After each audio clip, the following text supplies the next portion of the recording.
চাষাবাদ করতে হলে চাষাবাদের নীতি অবলম্বন করতে হবে, চাকরি করতে হলে চাকরির নীতি নিয়ম অনুযায়ী চাকরি করতে হবে।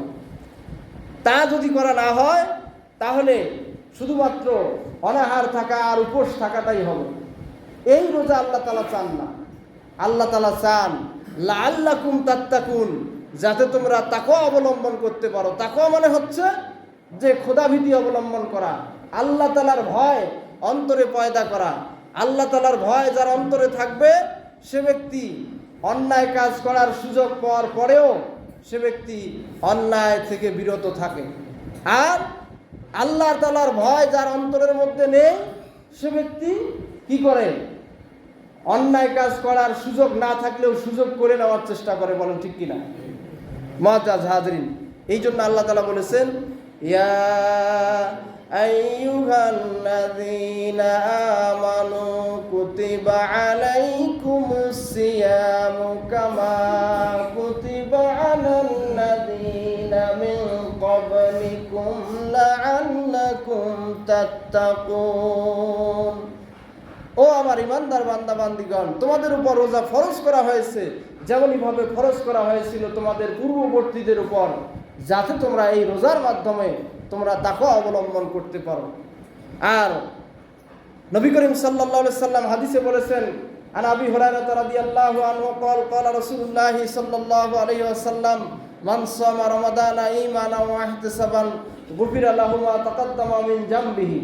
হযরত আবু হুরায়রা রাদিয়াল্লাহু আনহু থেকে বর্ণিত, তিনি বলেন যে নবী করিম সাল্লাল্লাহু আলাইহি সাল্লাম বলেছেন, যে ব্যক্তি ঈমান ও ইহতিসাবের সাথে রোজা রাখবে আল্লাহ তাআলা তার জীবনের সকল গুনাহ খাতা, পূর্ববর্তী সকল গুনাহ খাতা আল্লাহ তাআলা তার মাফ করে দিবেন। বলেন সুবহানাল্লাহ। আচ্ছা বলেন, আল্লাহ তাআলা জীবনের সকল গুনাহ খাতা মাফ করে দিবেন, তাহলে কাজটা কেমন হতে হবে?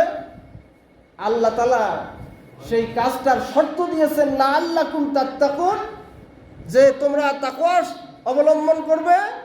আর রাসূল সাল্লাল্লাহু আলাইহি সাল্লাম বলেছেন যে ঈমান ওয়া ইহতিসাবান, তোমরা ঈমানের সাথে ইহতিসাবের সাথে, অর্থাৎ গুণে গুণে ঈমানদার হয়ে তোমরা সূর্যাস্ত থেকে সূর্যোদয় থেকে শুরু করে সুবহে সাদেক থেকে শুরু করে সূর্যাস্ত পর্যন্ত সকল প্রকার যৌন কামনা বাসনা থেকে, পঞ্চ ইন্দ্রিয় থেকে যে বিষয়গুলো তৃপ্তি পায়, এই ধরনের সকল প্রকার কাজ থেকে বিরত থেকে যদি তোমরা থাকতে পারো তাহলে এটার নাম হবে রোজা। আর এই রোজা তোমাদেরকে তাকওয়ার মাধ্যমে, এই তাকওয়াই তোমাদেরকে জান্নাতি মানুষে পরিণত করবে। বলেন সুবহানাল্লাহ।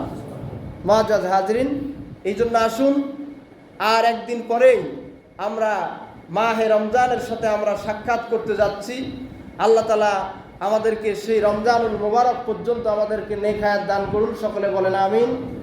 যারা রমজান মাসে আসলে পরে অনেক ধরনের, আগে থেকেই অনেক ধরনের সমস্যায় ভুগি, রোজা রাখতে পারবো কি পারবো না, অসুখ বিসুখ না থাকলেও অনেক সময় হীনমন্যতায় ভোগেন।